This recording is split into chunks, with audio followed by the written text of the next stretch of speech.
Brilliant.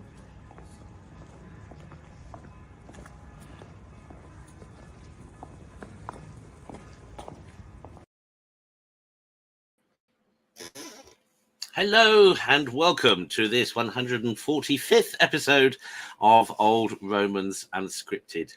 And some of you will know we were away last week, literally, in fact, respectively. We were in different places aside from one person who I'm going to bring on now, but for a very special occasion in two different countries on two different continents for the ordination of new Old Roman priests, two of whom you saw just then in that clip outside the Claricene Church in Bratislava, Slovakia, namely the Reverend Dr.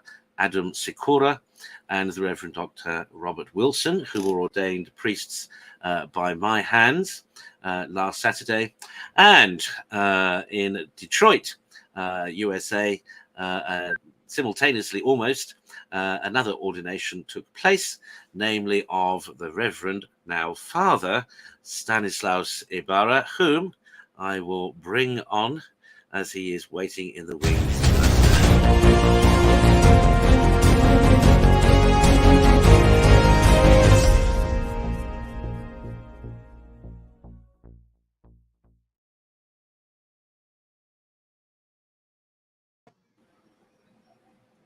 Hello, Father Stanislaus. Hello, Excellency. How are you? I'm very well. How are you? Good, good. You can hear me all right? Yes, we can hear you fine. And Okay, congratulations. Oh, my goodness. Thank you. Thank you very much. Of course, I received your initial congratulations through the internet. You know, as you said, you were 6,000 miles away. But we did exchange greetings already, so everyone knows. Super. And now, please, for the benefit of our friends and viewers, perhaps you'd like to share something about that experience last weekend for yourself.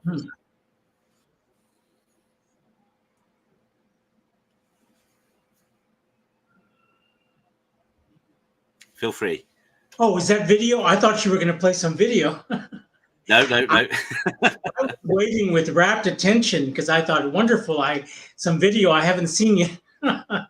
Well, you know, I don't know what to say about. I mean, I'm thankful to God, of course. You know, something that's been running through my mind, maybe rattling through my mind this morning, is something that I've shared with many people through the years who know me, maybe know my background.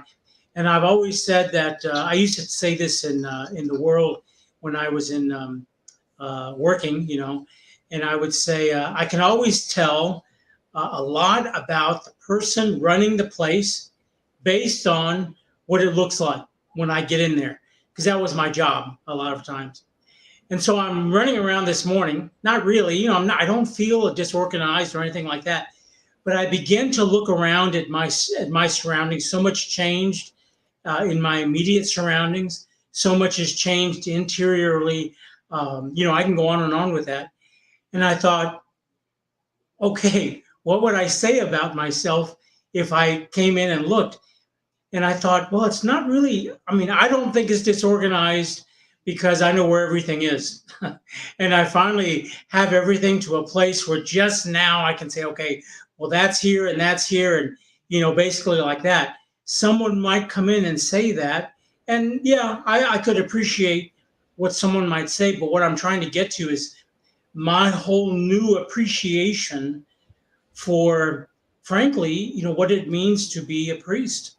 You know, all of a sudden, even though we're aware, I mean, in many ways, there's practice, there's study, there's conversation, there's lots of exchange.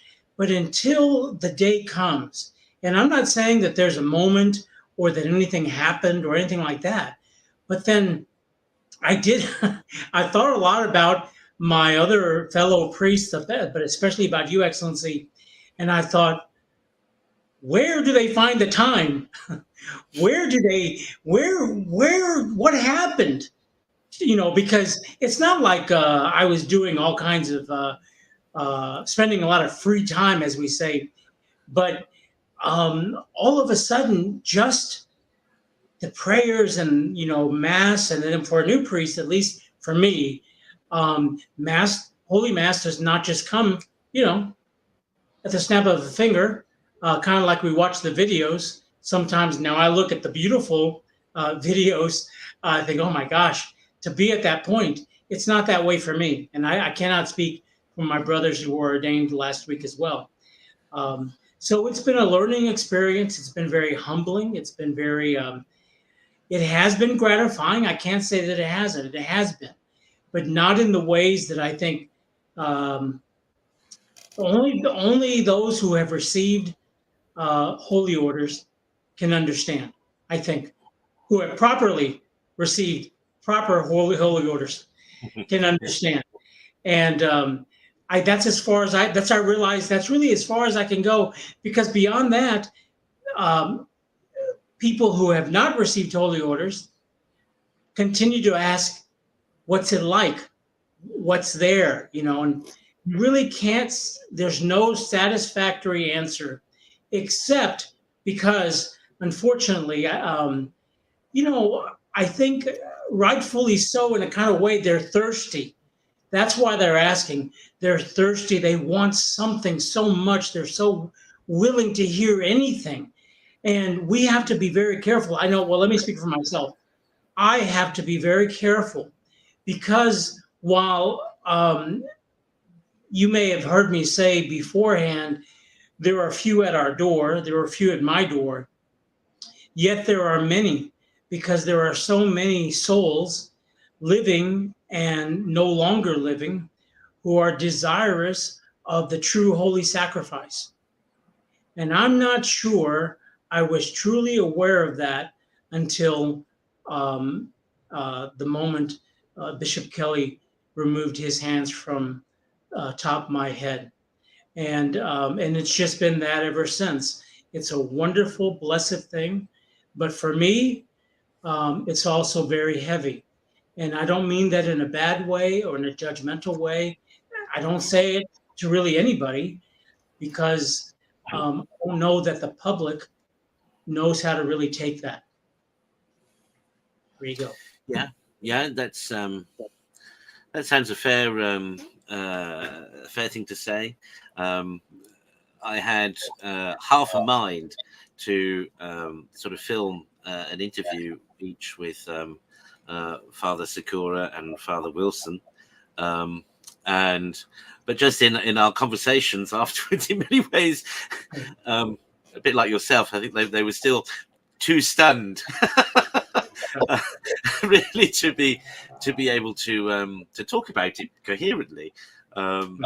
Which may sound a strange thing to say, but I think you will understand that I think the awesomeness of the rite itself, of the traditional rite of ordination, and then of course the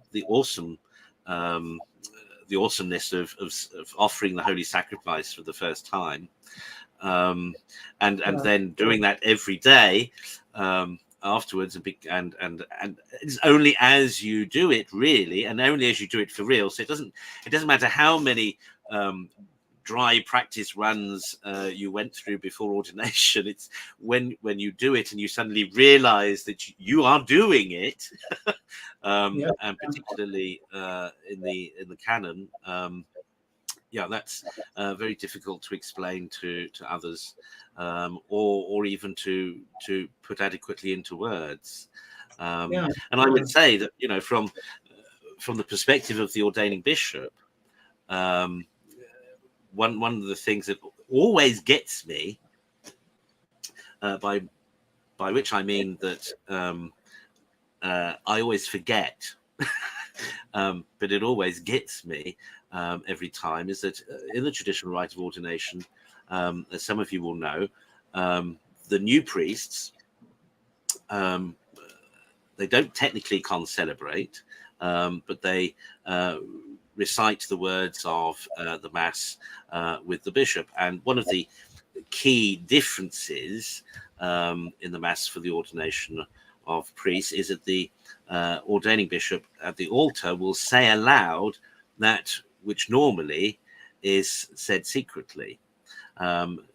Not loud enough, not at the same volume as, say, the priests do in the Novus Ordo, because he only has to speak loud enough for the new priests to hear where he is in the Mass, so that they can follow and say the same words. But even so, it's for a traditional bishop, of course, to recite some of these words aloud is well, always gets it.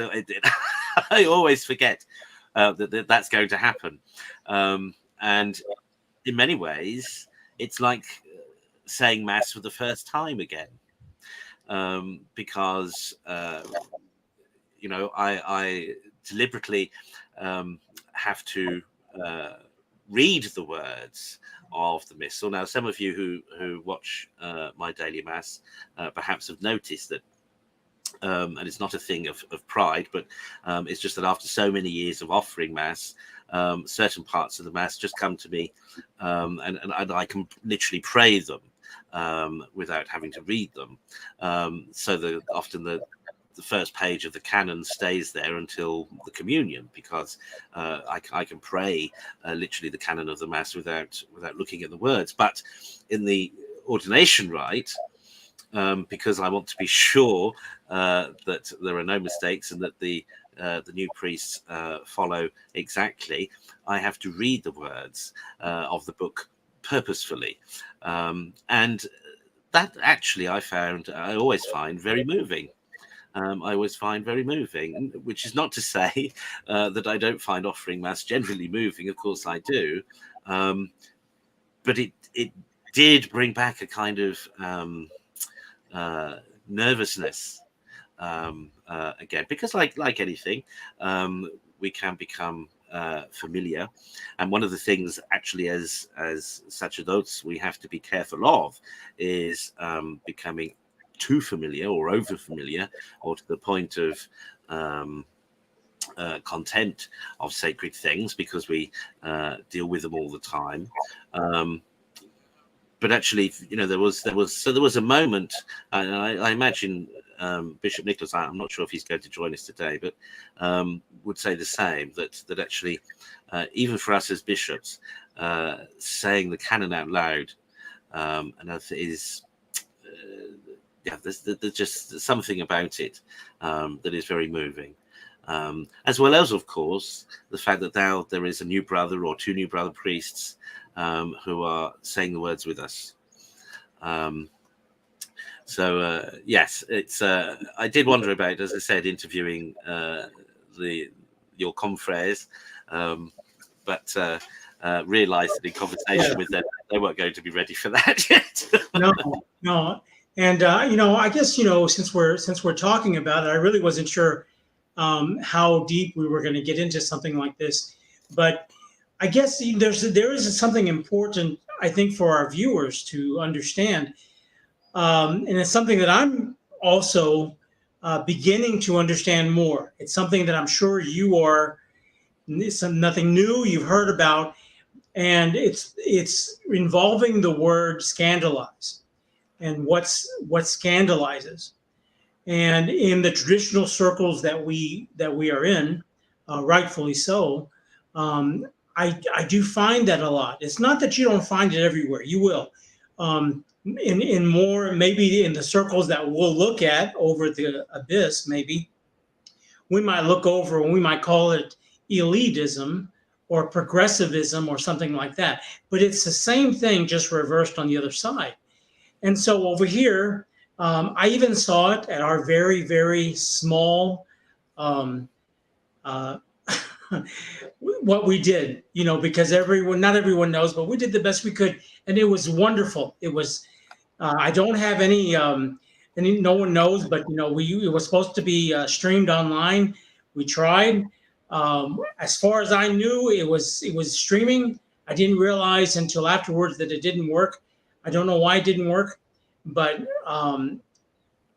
the one layperson who still supports us here and me was there. He was taking pictures. He happens to be someone who doesn't take pictures with his camera, but brings equipment.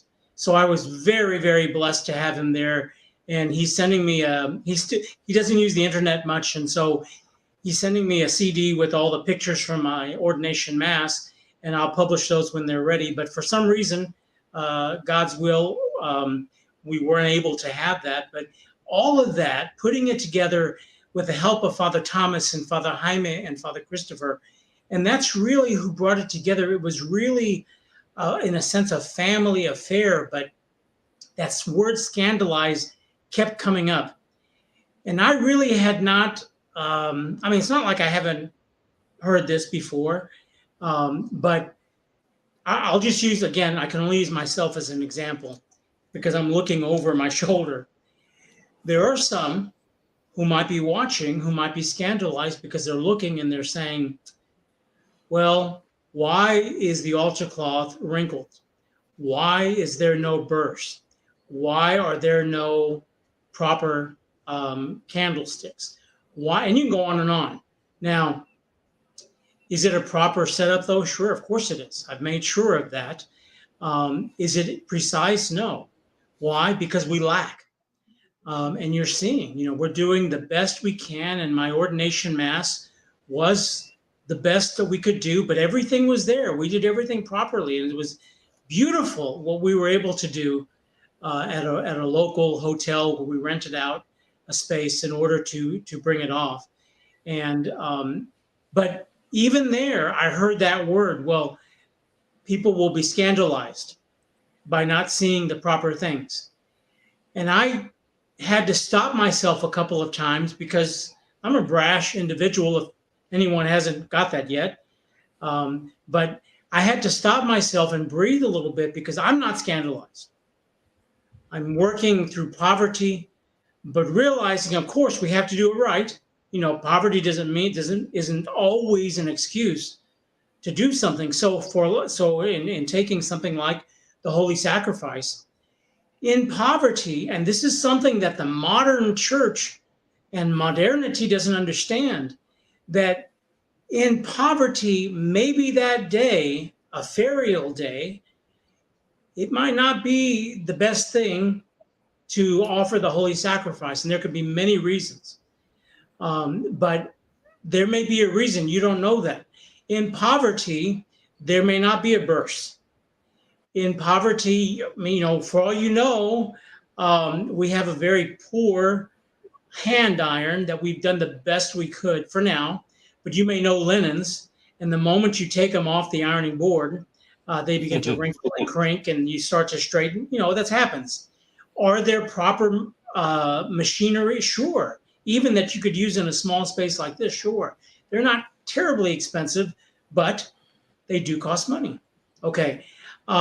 So we can go on, but even in our own circles, what I'm getting to is that I was a little bit shocked to hear these things because I expect people who truly desire to be one with the sacramental life of the church to understand what it is to truly be impoverished and to be needful and to bring that to our Lord, not with excuses in the sense that you can't always accomplish everything. For instance, even with my own ordination, if I didn't think, or Bishop Kelly didn't think that we could pull it off properly, not with the mere essentials, but minimum properly, we wouldn't have done it.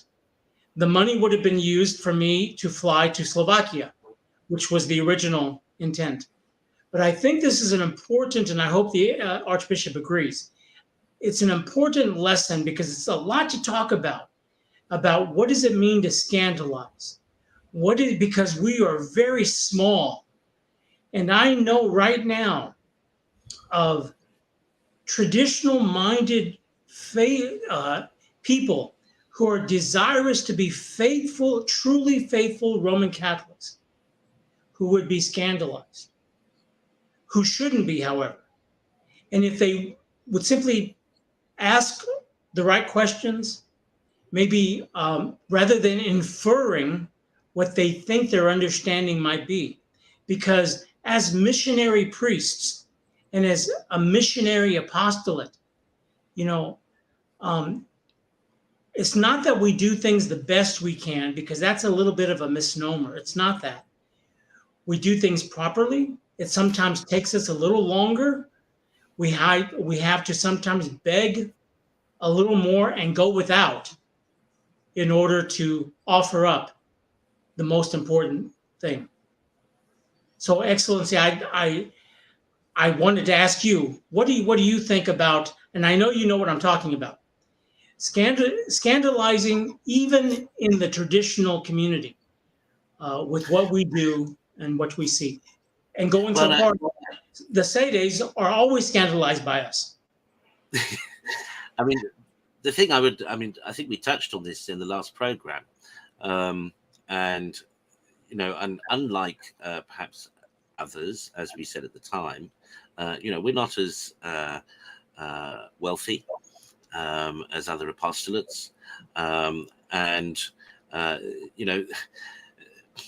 even in Slovakia, where we have the use of a church that is, in fact, well, when I was there 6 months ago for diaconal ordinations, that was the first time that Mass had been offered in that church for over 100 years. And although the church interior is more or less intact, of course, everything has been stripped from it. So we had to bring altar linens, we had to bring candlesticks, we had to bring chalices and patens, we had to bring the vestments, we had to bring the full distoria and everything else. And this is often the case for Old Romans, that we don't have, we have a few, but we don't have generally buildings that are our own or that we have permanent access to, which means that even for Sunday Masses, for example, here now, part of the reason, in fact, why there's no fresh daily Mass live streamed by myself is because we had to move out of the place that we had before, and now there is no permanent altar. It's not really the setup that I have here domestically to offer Mass is not really suitable for broadcasting, just doesn't lend itself to it. And therefore, and sadly, at the moment, as people will know, we're playing reruns of Mass just so that there is something. But on Sunday mornings now here at the Brighton Oratory, we have to set everything up and take everything down because the space we have isn't permanent. So we are in every sense a missionary apostolate, and I always am keen to emphasize that to people, that as Old Romans we are essentially missionaries. We are missionaries for the for Catholic tradition, and we should hope that one day we will have the same kind of support that other traditional Catholic apostolates have had, in order to have permanent altars once again, or even to have permanent altars at our disposal, which as the crisis in the church progresses, more and more networking and cross communications occur between the different traditional Catholic apostolates, so that perhaps sometime in the future it might be possible to share assets and resources, if only liturgically, between traditional Catholics. But we're also very spread out. As you said earlier, there's 6,000 miles between yourself and us in Europe, and even within Europe. There's several hundred miles between the UK and Slovakia and France and Italy and other places where Old Romans are. And again, this will continue until such time as more Catholics realize that actually where tradition is where the faith is at. And surely the synodal way and the synodality, I think will prove that to an even larger number of Catholics who at the moment still expect to, if they go to a mass center, expect to see everything that you would expect to see in a standard church. That's just not always possible for the traditional Catholic apostolates. Like we've said before, we do rely on the faithful to help to provide those things. We know what's necessary. We just haven't got the readies necessary to get it. But if you give it money, we can supply the goods. The things are out there, and as you know, they are out there. Unfortunately, most of the time, the people that have them aren't going to give them away. So rightfully so, or whatever. But I just wanted to continue to share my personal sort of the answer that I've come up with. But I have to say, it's not just coming up with it. It's something that I really believe our Lord was leading me to. And it was interesting because I didn't see your show notes until about 35, 40 minutes before we got on the show. And so I saw the title, which you chose, which you always choose the titles, and Quo Vadis. And besides liking that movie, that old movie, Quo Vadis, and that legend is something that has touched me very much over the years. And I've had an experience a couple of times, a personal experience with our Lord with that particular expression. And so when I was thinking about it this morning, and I've been thinking a lot about the other traditional movements, as you can tell, as I brought up, and I bring them up. I hope it's really not to sort of climb on a soapbox. I bring them up because I think, well, if I'm thinking about it, chances are, so are a lot of other people, because I'm reading the Catholic news like everybody else, and I probably read more of it than most people. And so I hope, if not, I'm sure you'll correct me. But what I was noticing in my preparation for ordination, in my counsel that I sought with lay people and priests, the people I've known over the years, and even in talking with someone that we both know in regarding the other traditionalist movements. And one of the things that he had shared with me was to remember that they have donors as well. They have superiors as well.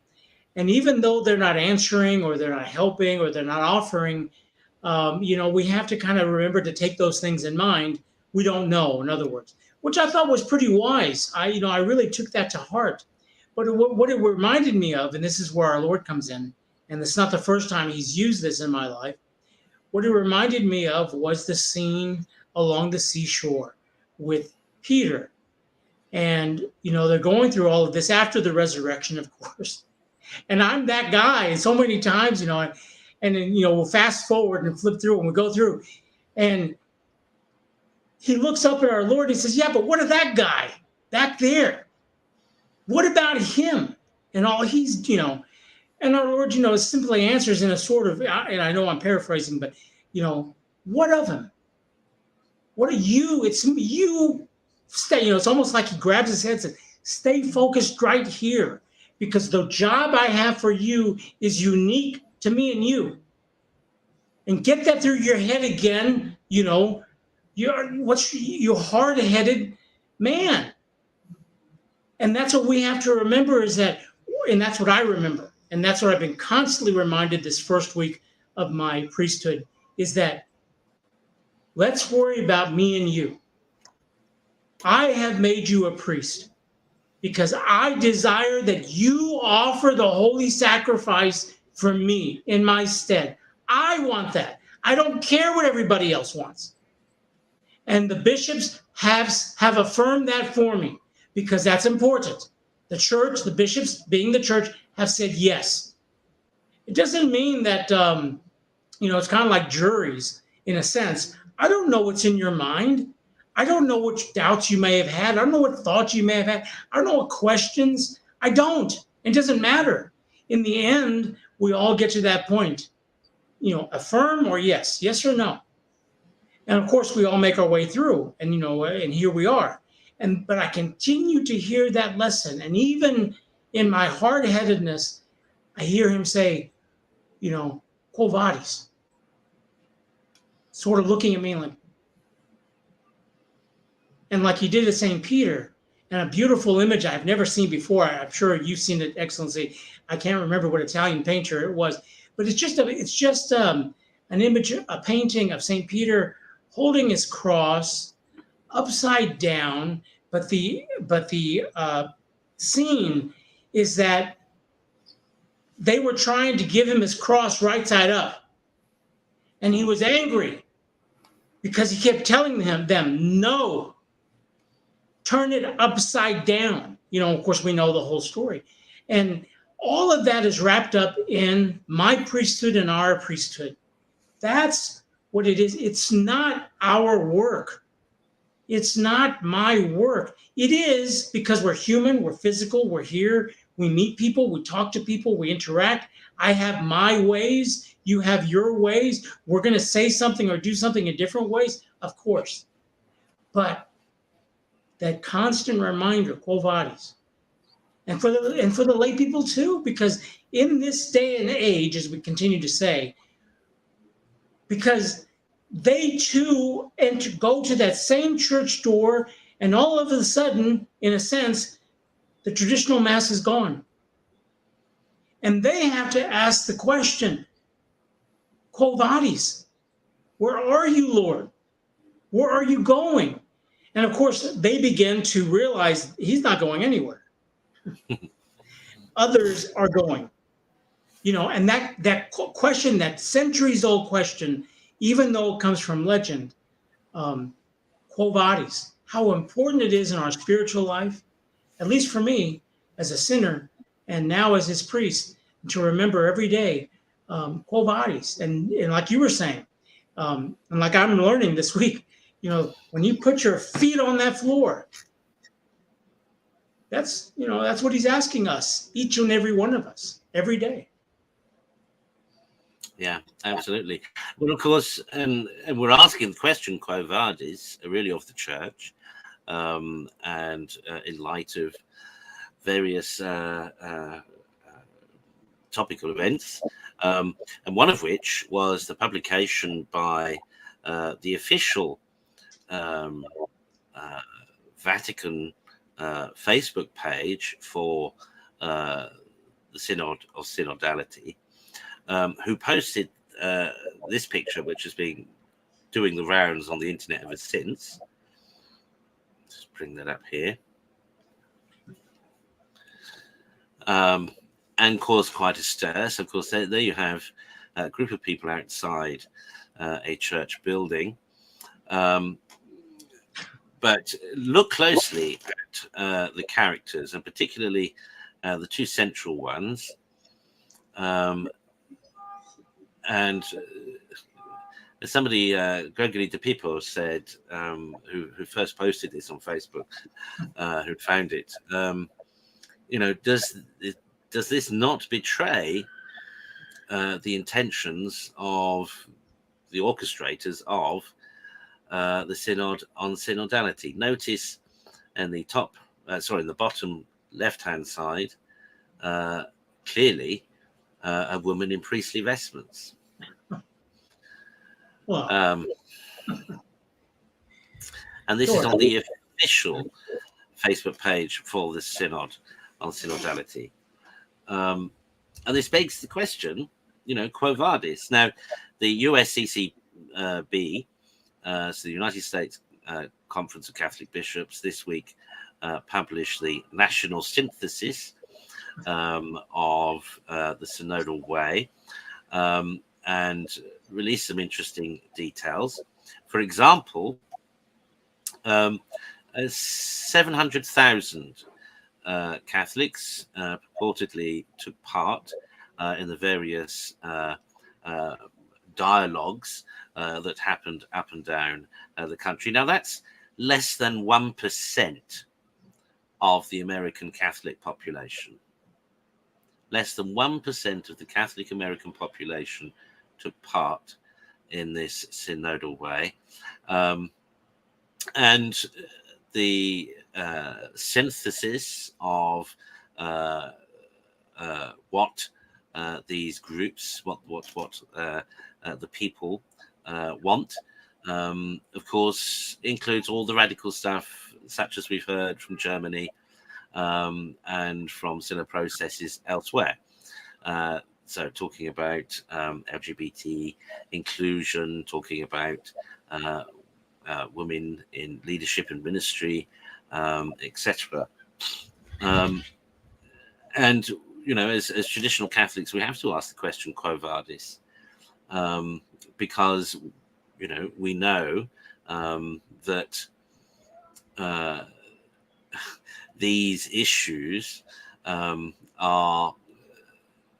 they're appearing in these various national syntheses because a certain group with a certain agenda want these things both to be discussed at the synodal synodality, but also to go through. The people who clamour for these things actually want these things to become a reality.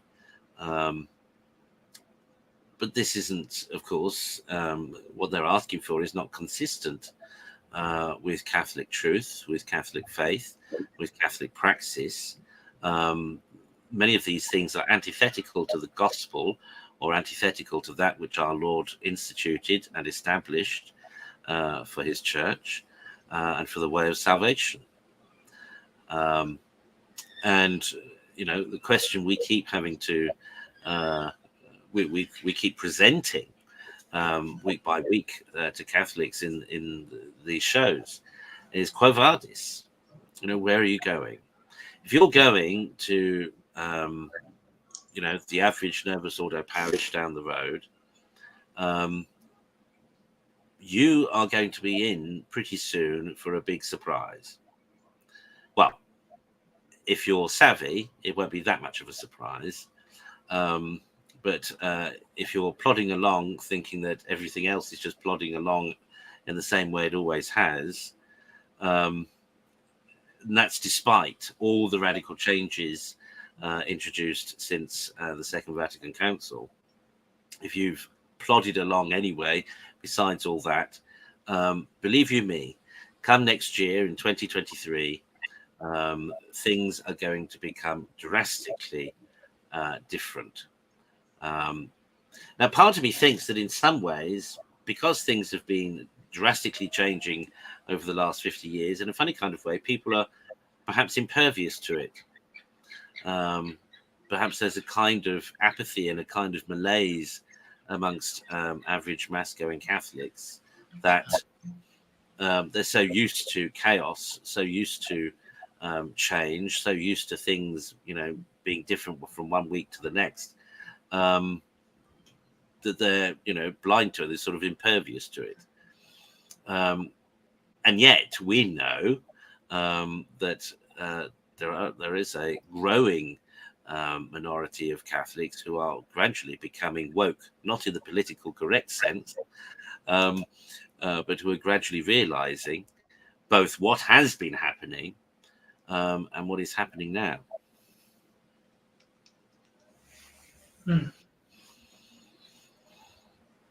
Well, you know, I think people know that one, you know, an important point, at least I think, the soon to be probable president of the USCCB is the ordinary of this particular archdiocese that I happen to reside in and have been a part of, who invited me, little did he know, but who invited me to come into this archdiocese several years ago.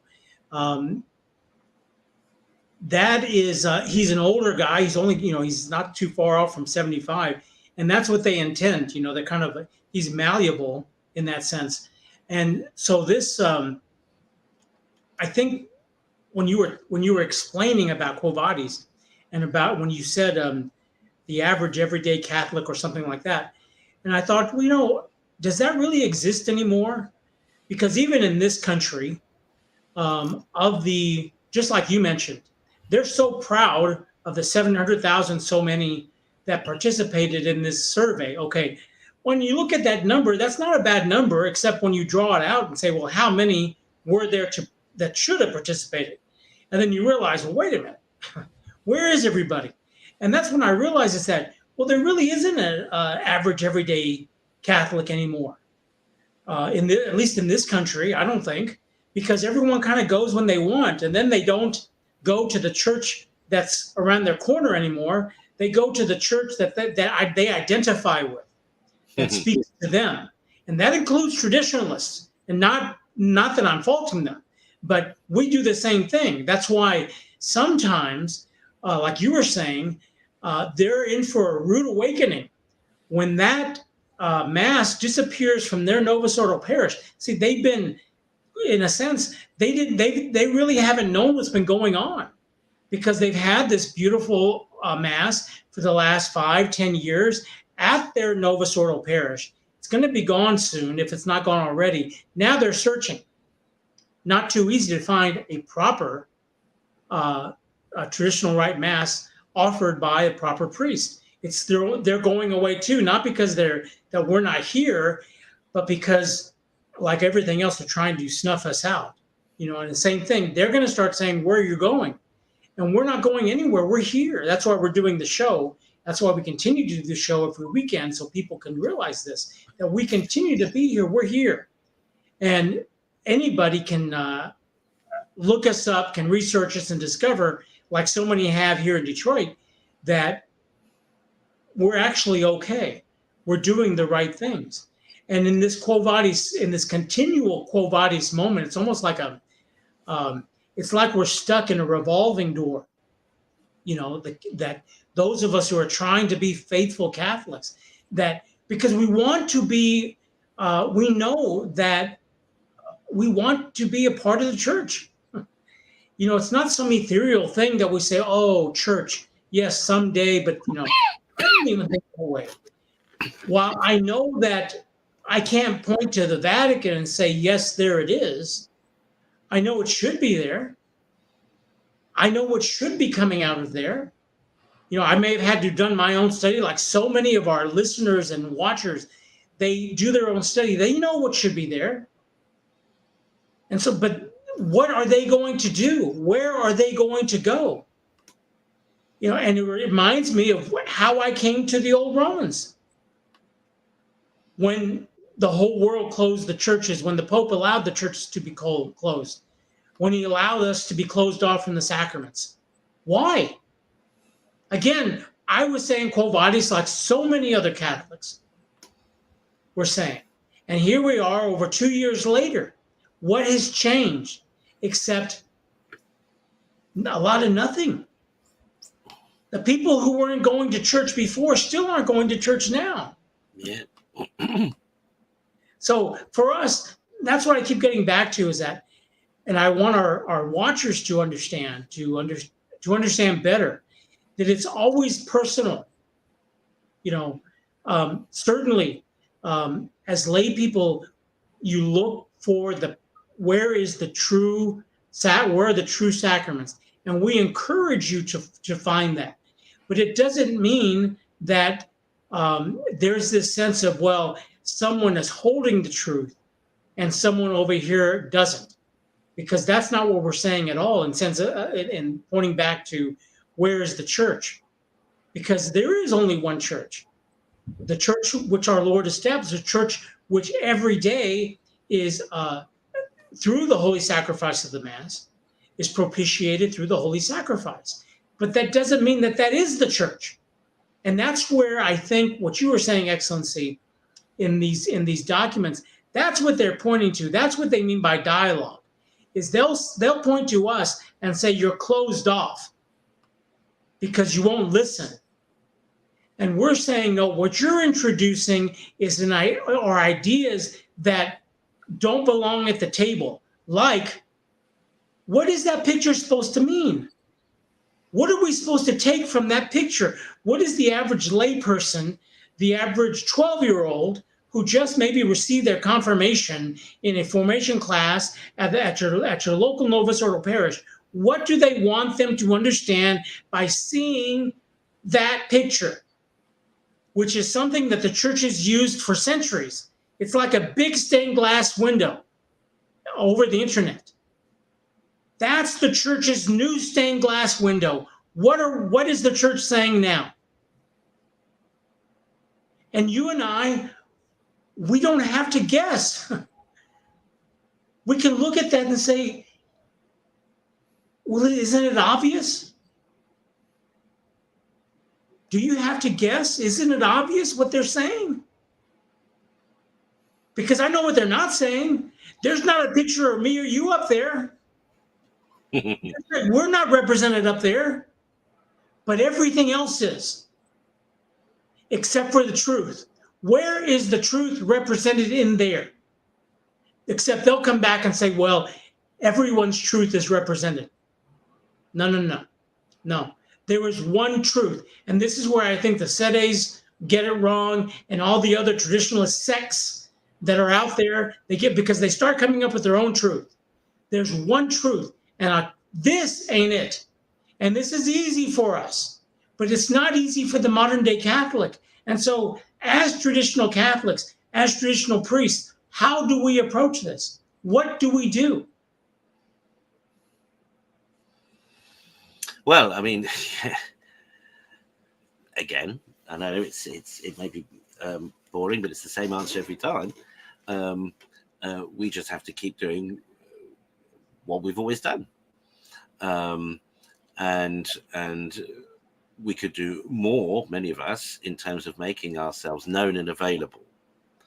But our apostolate generally, and for example with this show, is continue to expose the contradictions, and to keep presenting the perennial Catholic faith as it has always been everywhere believed and held, and pointing out that these new things, these novel things, etc., do not jive, do not jive with the perennial magisterium of the Church. But also that these things, not only are they novel, but they're also dangerous. They're also dangerous because, and I think that's what I was trying to is that they want a dialogue, and that's what I was asking you. Really, is that why is it okay for us to say no dialogue on this? Because there's nothing to discuss that hasn't been discussed already and centuries ago. There is, as Proverbs says, there's nothing new under the sun. Mm-hmm. And many of the ideas being thrown around, bandied about by the synodal way, were discussed centuries ago.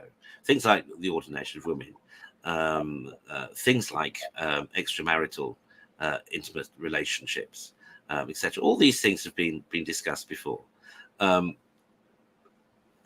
the answer has always been the same. We can only do that which our Lord himself taught and instituted. We can do no other, and we have to persist in fidelity to our Lord's teachings and praxis until his return. And that is the cause of Catholic tradition. And that is why. Now, if dialogue meant that they would be willing to hear again the objections to their novel suggestions, if dialogue meant that they would be open to hearing and receiving the truth in a calm and reasoned way, if they were prepared to be guided, then and taught, then we could we wouldn't have dialogue, we'd have catechesis. That's right. Yeah.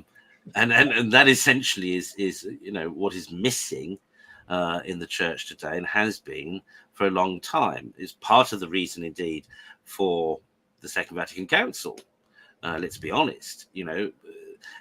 It wasn't the case that before 1962 everything was rosy in the church, and that all Catholics were orthodox and disciplined, etc. The vast majority were before Vatican II, it's true, but there were issues, and those issues, though they thought to address them during the Second Vatican Council, in fact they didn't, and they haven't done since. Why else would now a survey now reveal that only 9% of Catholics in America are against abortion, meaning that the other 91% hold with all the secularist arguments for the murdering of unborn children. Well, and you know this, Excellency, but it's very difficult when the seat of Catholic knowledge in this country, the Catholic University of America, that's where they have Catholics for choice. That's where the professors, they're on the board. The president of the Catholic University at the time, when Obama was running, was president of Catholics for Obama. That's when you have this coming from the highest Catholic institutions in the country, and then they are hand in hand with the episcopacy, and they both say the same thing. They say, well, you traditionalists, you're so rigorous, you're so tied, you don't hear anything, and you're not open to the crying of the people who only want a seat at the table. Well, you see, as we know, all of that's bunkum. I mean, all of that is hogwash and gaslighting and hypocrisy. For example, Pope Francis has just come back from this World Congress of Religions, whatever it was, in Kazakhstan, where he said that he signed a document to say that it's all relativist, it's all relative, whatever faith you believe, it's valid, so on and so forth, supposedly in support of freedom of religion. He's all over that, while at the same time says nothing publicly about the situation of Cardinal Zen and the ridiculousness of the trial that he's going through now in Hong Kong. And as far as we know, he can't say anything because of some backhanded deal that the Vatican, under McCarrick, so McCarrick set this up, remember, has done with the Chinese Communist Party government. And I've heard bandied around a figure like $2 billion a year for the silence of the Vatican, re what China does. So that's why we've heard nothing from Francis about the plight of Cardinal Zen. We've heard nothing from from Pope Francis about the plight of the Uyghurs. We've heard nothing about the plight, the lack of religious freedom in China from Pope Francis. He's very quick to speak about these things elsewhere in the world, but not when it comes to China. And is that because the rumor is true? Is that because he has actually, signed some silence deal for money? Why else would he sell out the underground church in China? Why why doesn't he speak up about the fact that the Catholic Patriotic Association is replacing images of our Lord with images of President Xi? That the CCP are bringing out a new Bible and will require all the state churches to use it. You know, and all of that sort of thing he's silent on,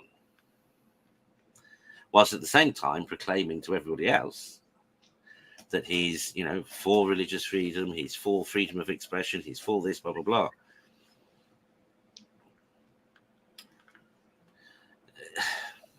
I mean, frankly, the Catholic Church today is just full of hypocrisy, scandal, corruption, and apostasy. You know, the average Catholic is nominal, is cultural, is ignorant of the faith, and is an apostate. That's the reality. That's the truth. And apathetic.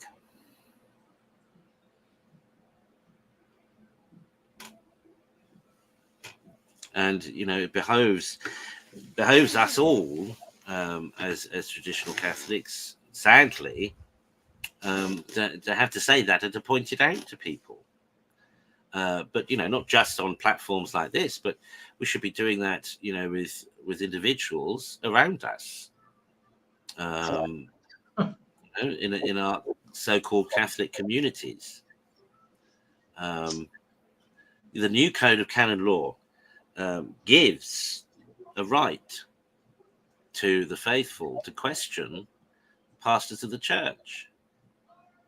Now, where that will get you is probably not very far, as we've seen with various attempts by eminent theologians and bishops to seek clarification and correction on points of doctrine with Rome.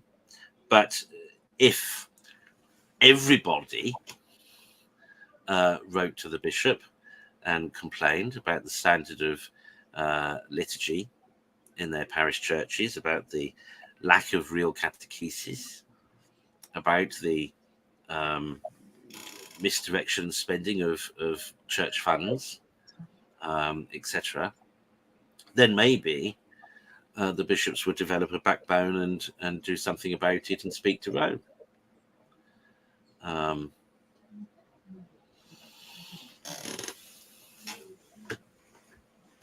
But if that doesn't happen, if people just continue to, you know, go along quietly with everything, then I don't give it long before the so-called Catholic Church will be unrecognizable. You know, before the end of this century, if things carry on as they are, there will be women in ministry, in holy orders. They will attempt to do it. There will be all sorts of accommodations made for secular values. I mean, look at the bishops in Belgium.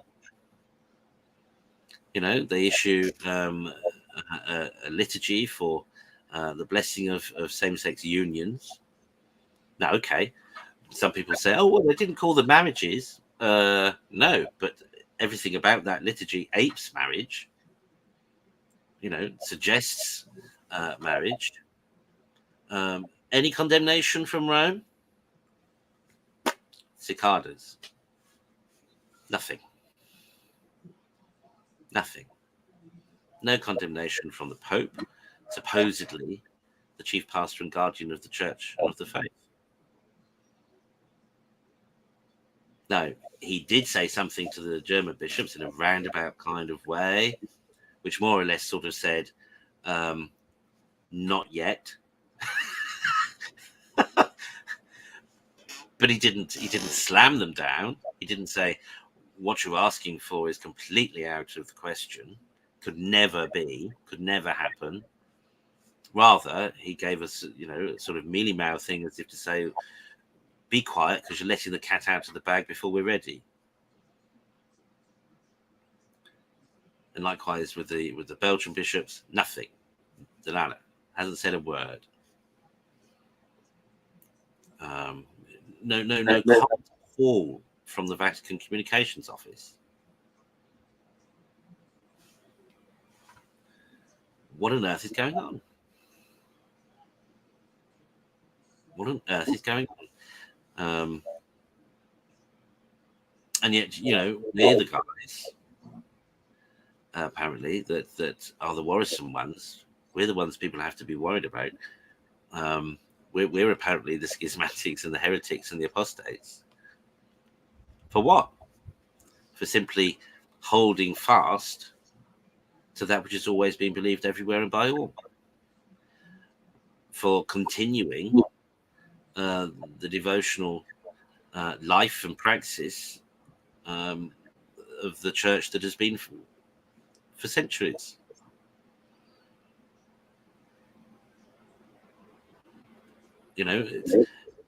We've said it before, if Pius XII were to walk into a Catholic church today, he would not recognize it as a Catholic church. He'd think he'd walked into some high Anglican or Lutheran church. But more than that, ask yourself, if any of the saints came back and saw the church today, would they recognize it as the Catholic Church? If they read what these bishops and priests write, if they heard what they give as supposed homilies and sermons, if they read these national syntheses that are proposed for this synod on synodality, what would those canonized doctors of the church, what would those eminent theologians, what would those holy and charitable saints of past centuries, how would they see that? Would they recognize the Catholic Church and all that? Even allowing for development and progression, I don't think they would. And this is something. This is the reality that the church today is unrecognizable with the church of yesterday, and yet claims continuity.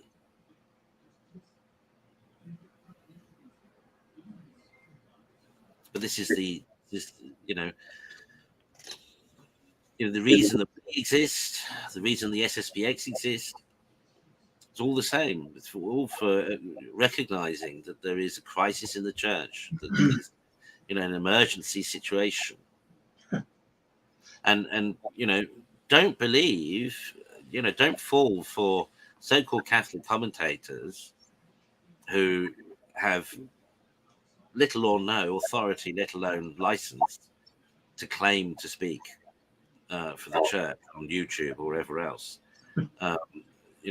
Trying to do intellectual hoops to make Francis sound feasible as a Catholic pontiff, or who try to denounce traditional Catholic apostolates, accusing them of schism, etc. Traditional Catholics are not schismatic.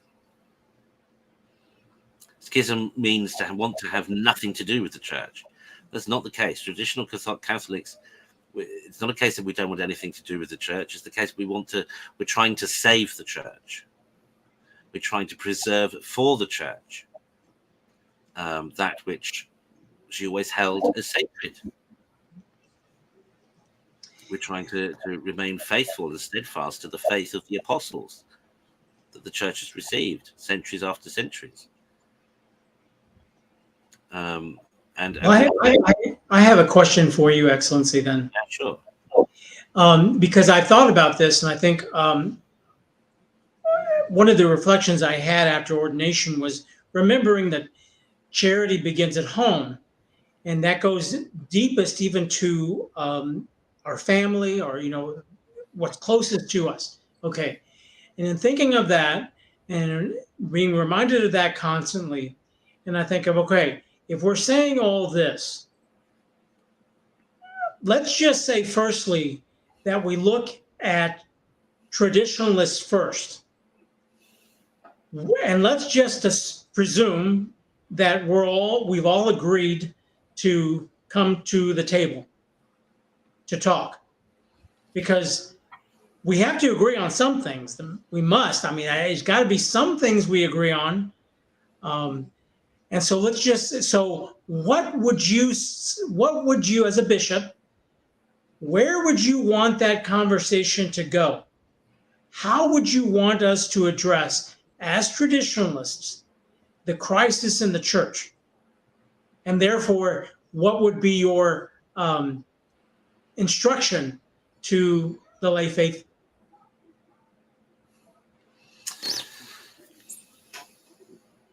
Well, I think, there is more that unites us than divides us. A, the faith. B, the church's life of discipline and morals.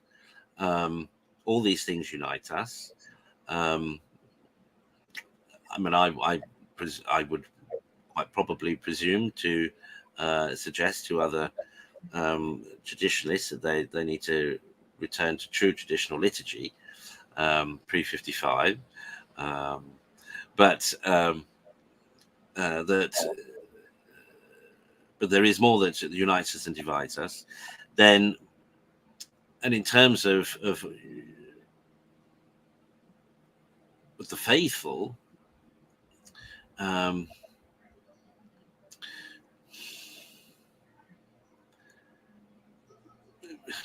really, it's just is to say what I've always said, and to live their faith courageously, live the faith courageously, and at all odds strive to keep the faith, avail themselves only of those places where the traditional sacraments are available, petition and enable traditional sacraments to be made available elsewhere. I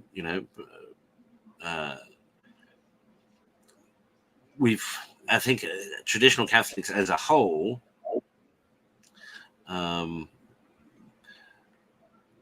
we need to become a little more, I think,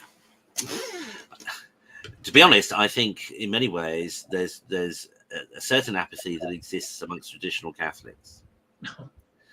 That, once they found their little independent chapel, once they're assured that the priest who comes is traditional and they're going to get traditional mass every week, then the fervor goes.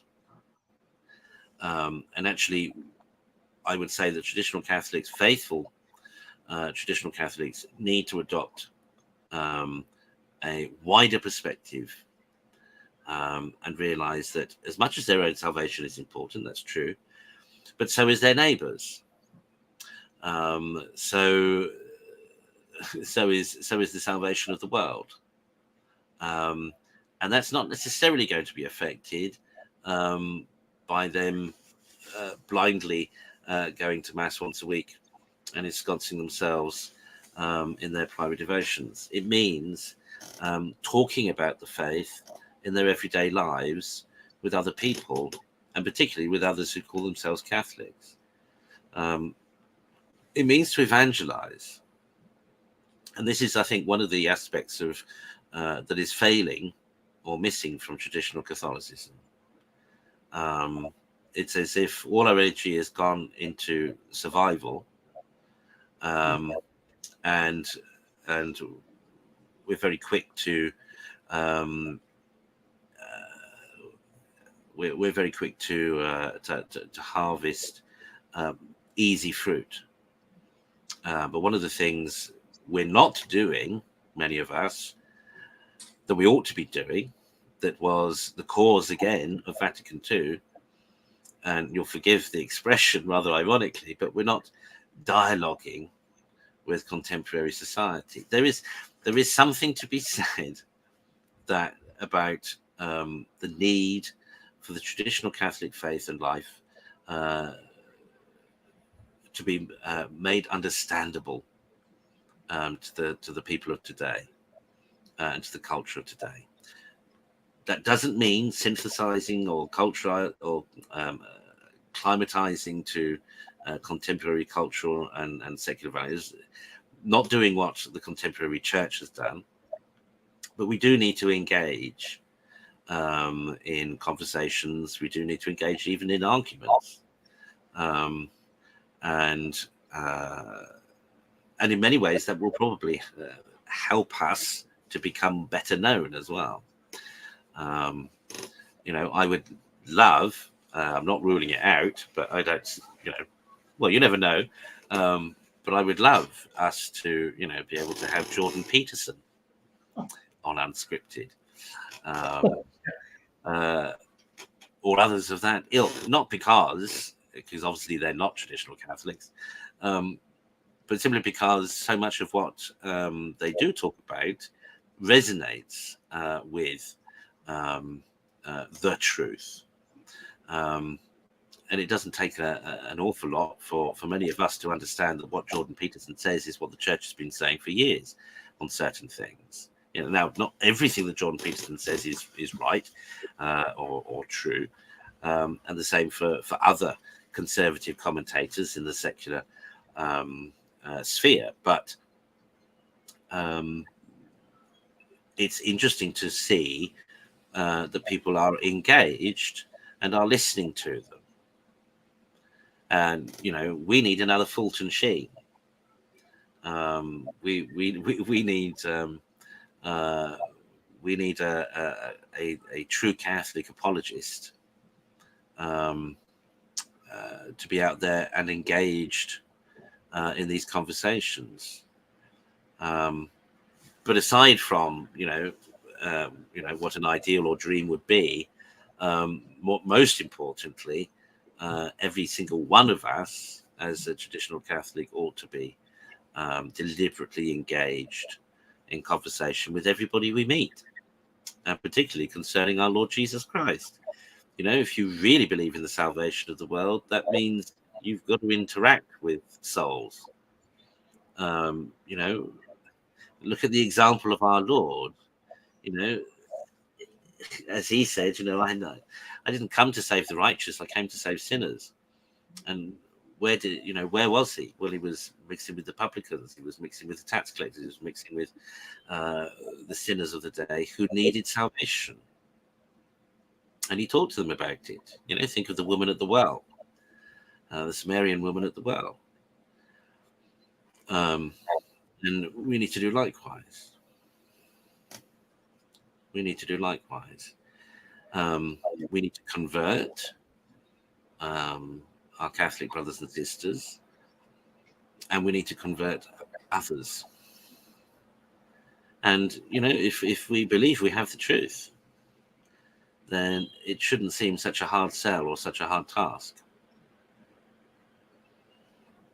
But we've got to do it. It's not enough just to pray for the salvation of the world. We have to be actively engaged in enabling the salvation of souls.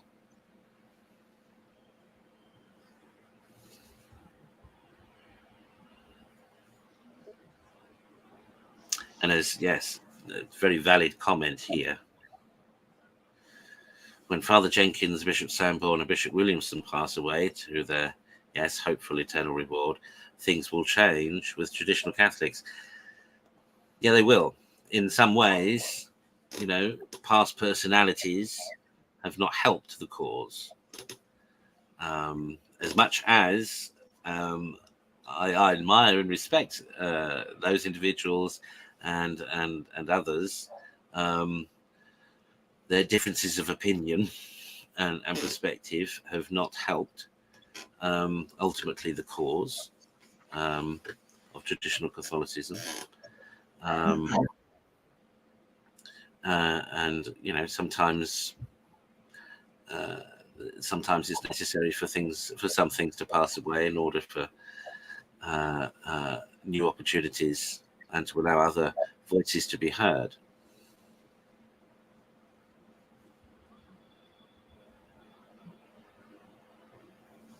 Does that answer your question? Well, it is an answer. I mean, it is an answer. It's not an unexpected one.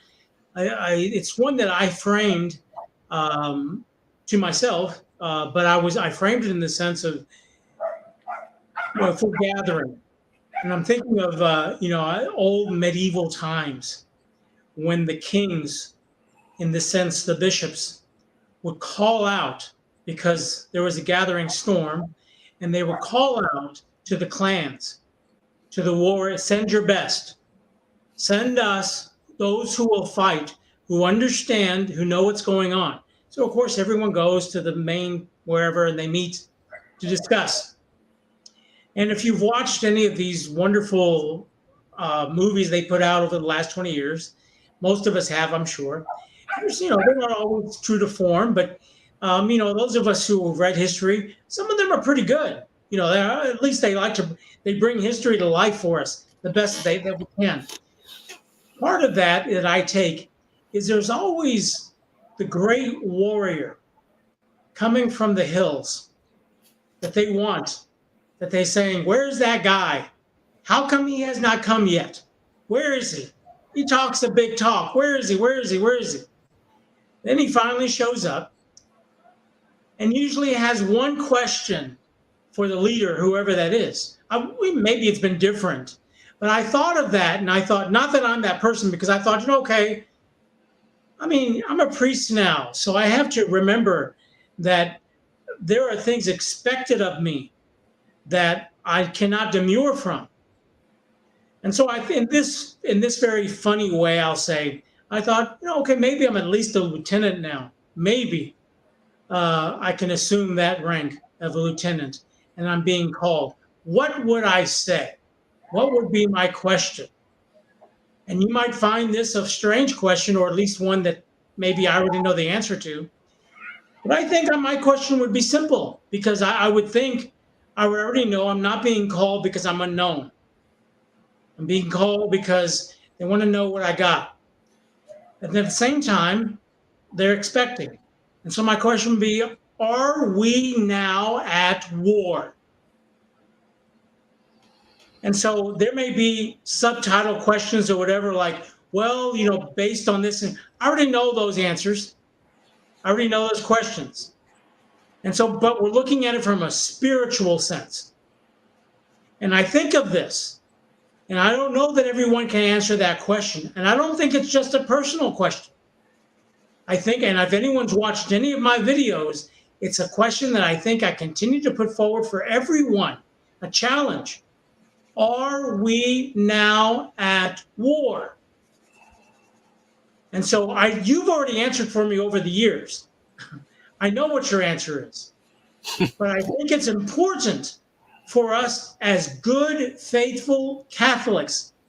I even hate putting traditional in front of it, because we really shouldn't have to do that. Yeah, we shouldn't. Okay, but we know what we're talking about. Okay. And then I know for myself, you know what? There's a way I could answer as someone from South Texas, but that wouldn't be clean enough for the internet, at least for our viewers. But I could say, oh yes, we are at war. And if you don't realize we're not at war, you have not been watching close enough. And when we're at a time of war, and maybe it's been backpedaled softly as a time of crisis. Okay, but I think we've graduated more to that. And I think that all those saints that you so well pointed out to earlier, what would they look at? And I think they might come to someone like you, or maybe even someone like me, and recognize, and they might be they might be able to ask that question, quo vadis, to someone like us, because they recognize. And then with tears in their eyes, they might come to me and say, what's going on? What is that? And I would have to say the Pope himself is at the front of the line, because I can no longer deny that. And all of those saints would again die from fright, because they would not believe what we have had to experience.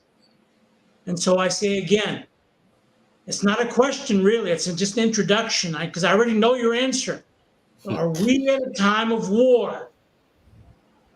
And when I hear that, as that warrior coming from the hills of Detroit, made my ways to Brighton, and I said, are we at war? Yes. I'm walking right back out. You don't have to tell me what to do. I've got it. And that's what we've been doing. What does it bring us? Everybody against us. Everybody.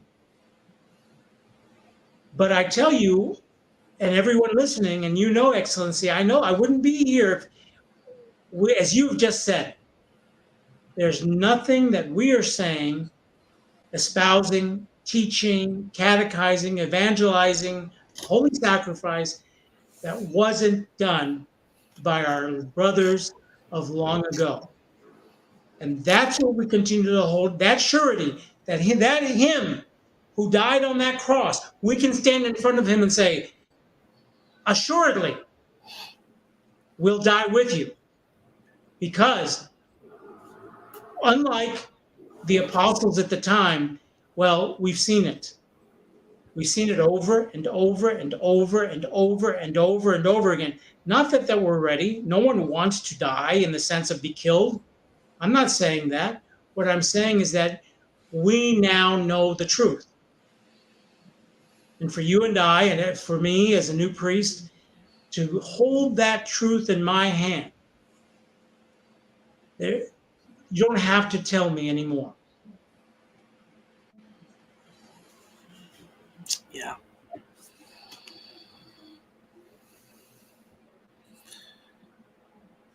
Okay, well, I think that brings us to time this week.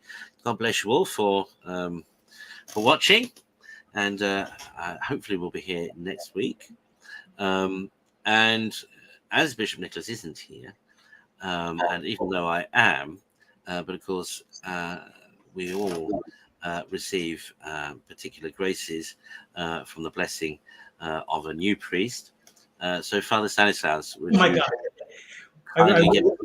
I'm not ready to offer that to everybody. Not that I can't. Of course, I do every day. And I thought about that, and I'm still using cheat sheets, and I don't want to do stuff like that. And so I will demur if you'll allow me, Excellency. Well, this occasion only, then. Yes, I very much need and have been anticipating your blessing for me. Dominus vobiscum. Et cum spiritu tuo. Sit nomen Domini benedictum. With seculum. Adiutorium nostrum in nomine Domini. Benedictio Dei omnipotentis, Patri et Filii et Spiritus Sancti, descendet super vos et mane et semper. Amen. God bless you all. As always, thank you for your support, and please do continue to support us. Thank you to those who did give towards the cost of the ordinations. We still, of course, would beg your indulgences and donations for the continuation of this apostolate, particularly as well as our apostolates elsewhere. If anybody ever wants to give a significant donation to something, do just drop me a line, because we do have a couple of places. We have a couple of chapel roofs need sorting out, one in the Philippines, and we do have needs, not just for this apostolate but for elsewhere. So do feel free to get in touch with me.